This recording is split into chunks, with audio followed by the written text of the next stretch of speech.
Madam Secretary, it's good to have you back at the podium. Thank you, Margaret. I'm glad to be back. Question for you. Is there anything you'd like to see the Algerians do differently in response to the hostage situation that's underway? And more broadly, are there security or policy implications for Westerners, Americans in the region because of what's happening in Mali? Well, Margaret, thanks for asking that very timely question. And let me start off by saying that I spoke with the Algerian Prime Minister Salal yesterday. I expect to speak with him again this afternoon. Our counterterrorism experts have been in close contact with their Algerian counterparts throughout the last days. And we've also been in close consultation with partners around the world, sharing information, working to contribute to the resolution of this hostage situation as quickly as possible. Now, let me say the situation is very fluid. It's in a remote area of Algeria near the Libyan border. The security of our Americans who are held hostage is our highest priority, but of course we care deeply about the other Algerian and foreign hostages as well.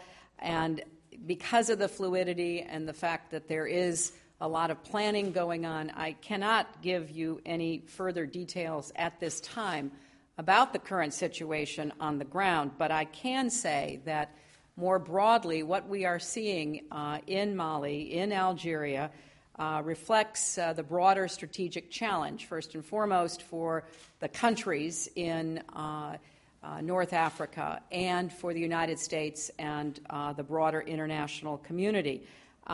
Instability in Mali has created the opportunity for a staging base and safe haven for terrorists.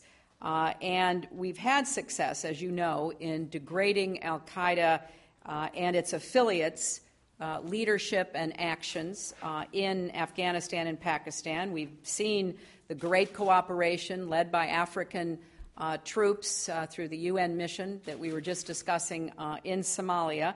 But let's make no mistake, there is a continuing effort by the terrorists, whether they call themselves one name or al-Qaeda, to try to destroy the stability, the peace and security of the people of this region. These are not new concerns. In fact, this has been a top priority for our entire national security team for years. We've worked with the government of Yemen, for example, and their efforts against al-Qaeda in the Arabic Peninsula.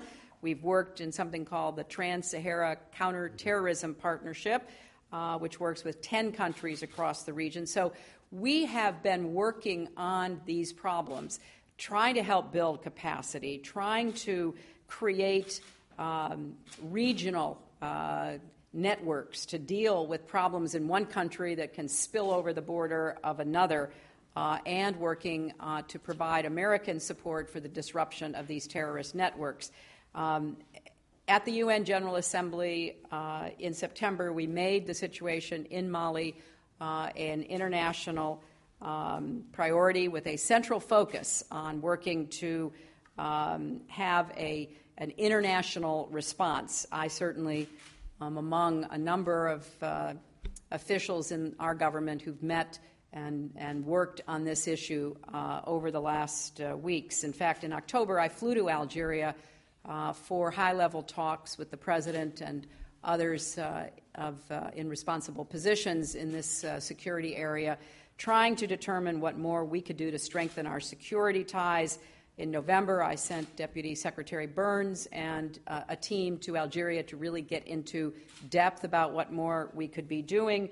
And then in December, we began to reach out more broadly in the ongoing counterterrorism discussions that we have. Now, I say all of this because I think it's important that we put this latest incident into the broader context. This incident will be resolved, we hope, with a minimum loss of life.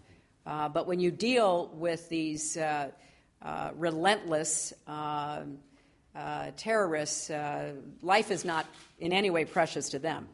But when this incident is finally over, we know we face a continuing, ongoing problem. And we're going to do everything we can to work together to confront and disrupt al-Qaeda in the Islamic Maghreb. We're going to be working with our friends and partners in North Africa. We are supporting the French operation in Mali with intelligence and airlift. We're working with a half a dozen African countries, as we did with respect to Somalia over so many years, to help them be prepared to send in African troops. In fact, by this weekend, U.S. trainers will be on the continent to offer pre-deployment training and sustainment packages for ECOWAS troops, and we are prepared to fund airlift for those troops into Mali. This is difficult but essential work. These are some of the most remote places on the planet, very hard to get to, difficult to have much intelligence from. So there's going to be a lot of work that has to go into our efforts. But I want to assure the American people that we are committed to this work, just as we were committed to Somalia. There were so many times, Mr. President, over the last 4 years when some people were ready to throw up their hands and say, al-Shabaab made an advance here and this terrible attack in Mogadishu. And we kept persisting because we believed that with the kind of approach we had taken, we would be standing here today with a democratically elected president of Somalia. So let me just say that this is about our security, but it is also about our interests and our values and the ongoing work of how to counter violent extremism, to provide like-minded people who want to raise their families, have a better future, educate their children away from extremism, and to empower them to stand up against the extremists. And I think it's something that we will be working on for some time, but I am confident that we will be successful over that time to give the people of these countries, as we have worked to give the people of Somalia a chance to chart their own future, which is very much reflective of the values and interests of the United States.